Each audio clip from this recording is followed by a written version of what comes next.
เดียวมันก็กลับมาใหม่กลับเท่บ่กลับเท่คือมั่นใจกลับมาใหม่คือตัดช่องใหม่ติดตามได้เด้อโอ้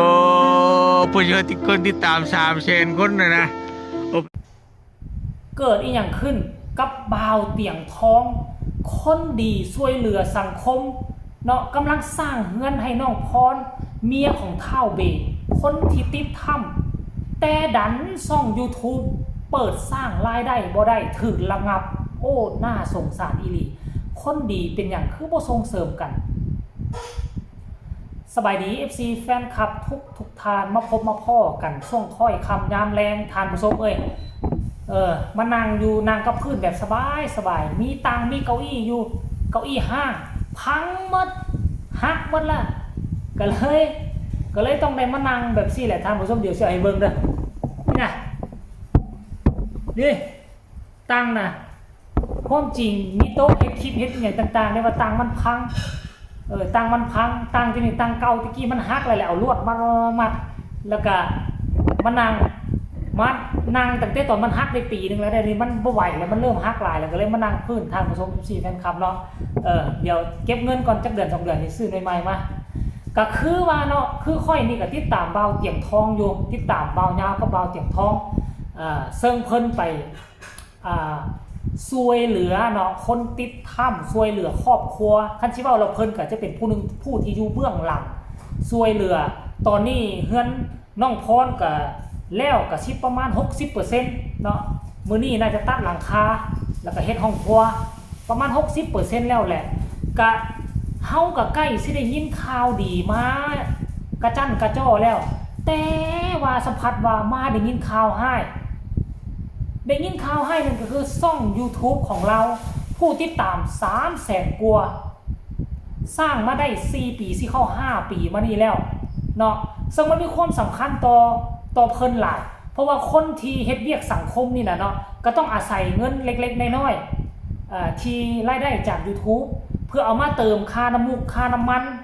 ค่ากินค่าอยู่ค่าที่พักเวลาไปช่วยเหลือสังคมคันว่า YouTube ตัดไปมันก็ซ้ำว่าตัดช่องทางรายหับมันอาจจะบ่หลายบ่มากมายก่ายกองเนาะเงินที่ได้มานี่นะเงินยอดวิวมันก็น้อยอยู่แล้วแต่อย่างน้อยๆก็มาเป็นโตขับเคลื่อนพักดันเฮ็ดให้มีค่าน้ำมูกน้ำมันไป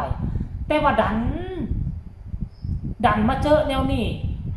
บ่มีปีมีคุยอยู่บ่อยู่ละตัดเลยบ่สามารถสร้างรายได้ได้คันว่ามันปิดแบบนี้นะท่านผู้ชมคือซ่องของค่อยเคยเป็นเกือบปิวคันว่าปิวนี่ของค่อยนี่2ซ่องไปหมดเลยยังโชคดีที่แก้ทันมันจะแจ้ง90วันฮอด90วันแล้วคือว่ามันสิแจ้งอีกบ่คันว่าเฮาบ่เฮ็ดมันสิครบ3เทื่อคัน3เทื่อเฮาบ่แก้ไขนั่นหมายความว่ามันปิวแต่ว่าซ่องของเราได้ยินว่าผิดกฎชุมชนคันผิดกฎชุมชนนี่ก็น่าจะแจ้งกันก่อนเตือนกันก่อนกระทรวงสาธารณสุขหลังจากที่เราฮู้แล้วก็เปิดให้พวกเฮาเบิ่งแล้วก็ให้น้องพรก็เลยให้กำลังใจของเราเฮ็ดให้เราน้ำตาแตกซากลงเลยอดบ่ได้รายละเอียดจะเป็นแนวใดนั่นอยากให้ทุกคนไปชมคลิปนี้พร้อมๆกันขออนุญาตเจ้าของคลิปเด้อก็คือบ่าวเตียงทองนั่นเองเนาะเอาคลิปเจ้ามาให้ FC แฟนคลับทั้งฝั่งไทยฝั่งลาวได้เห็นแน่ว่ามันเกิดอีหยังขึ้นกับเราแท้ไปชมพร้อมๆกันเลยกำลังสินั่งกำลังสิกินมัชลี่ กินมัชลี่บ่แซ่บเลยบัดพี่น้องโอ้ YouTube แจ้งมาช่องของคุณถูกปิดการสร้างรายได้เดือของบอลลี่เลยบนมาปิดซื่อได้พี่น้องปิดแบบว่ามันผิดกฎชุมชนนะเฮ็ดยังบ่ได้เลยตอนผู้เรียนบ่ขึ้นแล้วคือจบข่าวปกติมันจะมีรูปเหรียญรูปเงินคือตอนนี้ปิดจบบ่ได้เงินเลยน้องคอนสร้างมา4 ปีจบข่าวเรียบร้อยบ้านบ้านแล้วนี่ช่องก็ถูกปิดได้พี่น้องนี่ข่าวอ่อนแล้วก็หมกบ้าน ที่เจอนะแต่บอกเกิดบ่คิดว่าสิมาเจอกับเจ้าของโอ้ยบาดเลี้ยวสะเข้าอ่อนเลยแบบนี้พี่น้องเนาะมาจากความสิเฮ็ดเลยแบบนี้โอ้เข้าสุดอยู่ที่เมืองร่องแจ้ง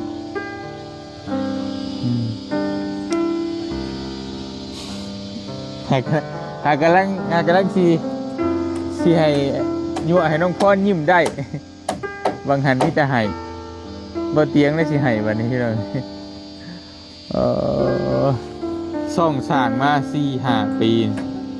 คนติดตาม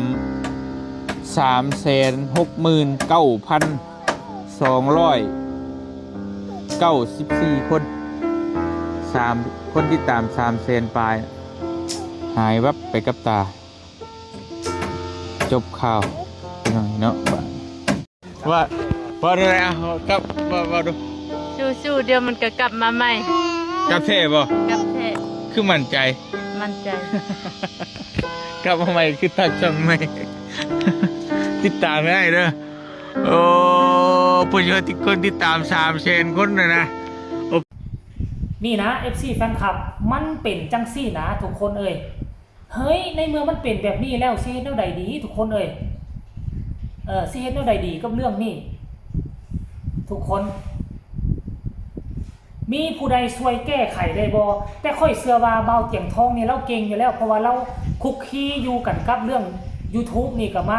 4-5 ปีอยู่แล้วแหละท่านผู้ชมเอ้ยคันว่าเราแก้บ่ได้เราก็ว่าหมดหวังสิได้ตั้งช่องใหม่บ่นี่ตั้งช่องใหม่นี่แต่ว่าค่อยก็เชื่อมั่นอยู่ฐาน FC แฟนคลับคนฮู้จักเรานี่คนไทยคนลาวเต็มเลยค่อยคิดว่าคันเราเปิดช่องใหม่มาปุ๊บเนาะบ่เกินมื้อนี่คนไปกดไลค์กดแชร์ไปกดติดตามเรานี่ต้องทะลุพันแน่นอนน่าจะเปิดรายได้ภายใน1มื้อหรือ2มื้อแน่นอนล่ะท่านผู้ชมเอ้ยเนาะอันนี้ก็เป็นห่วงเป็นใยในนามที่ค่อยก็เป็นผู้หนึ่งที่เฮ็ด YouTube แต่ว่าช่องของค่อยเป็นช่องน้อยๆผู้ติดตามหลักหมื่นซื่อๆก็เสียดายอยู่ในช่องเรา 300,000 กว่าคนป้า 360,000 กว่าถ้าค่อยจำบ่ผิดนะเนาะคันถ้าเราได้ยินคลิปนี้แล้วก็ขอเป็นส่วนหนึ่งนะของกำลังแห่งใจส่งจากนครหลวงเวียงจันทน์นี้ลงไปขึ้นไปซะให้เราอยู่ล่องแจ้งพุ่นเด้อคนดีผีต้องคุ้มท่านผู้ชมเจ้าอาจจะเจอวิกฤตแล้วนี่เนาะแต่สิ่งที่เจ้ากำลังเฮ็ดอยู่น่ะคือมันยิ่งใหญ่มหาศาลเนาะคนทั้งฝั่งลาวฝั่งไทยนี่เสิร์ชสู้เจ้าเนาะเจ้าคือเป็นผู้นึงแหละในภารกิจที่กอบกู้คนที่ติดถ้ำนี่นะท่านผู้ชม FC แฟนคลับเนาะเอาก็ขอฝากฟังคลิปนี้เอาไว้เพียงซ้ำนี้ก็แล้วกันเด้อ FC แฟนคลับทั้งฝั่งลาวฝั่งไทยเดี๋ยวจะไปติดตามเบิ่งคันกรณีว่าเราเปิดช่องใหม่ชื่อว่าจังไดเดี๋ยวค่อยก็จะมานำเสนออีกเทื่อนึงเพื่อจะมาบอกชื่อช่องใหม่ของเราแล้วก็ขอวิงวอน FC แฟนคลับผู้ที่ติดตามช่องของเฮาอยู่นี่บ่ว่าจะเป็นฝั่งลาวฝั่งไทยก็ให้เข้าไปติดตามช่องเราให้แน่เนาะแต่ว่ารอถ่ายให้เราเปิดมาสากลเดี๋ยวค่อยก็จะนำเสนออีกเทื่อนึงสำหรับคลิปนี้ก็ขอลาท่านผู้ชมไปเพียงซ้ำนี้ก่อนเด้อทุกคนสบายดี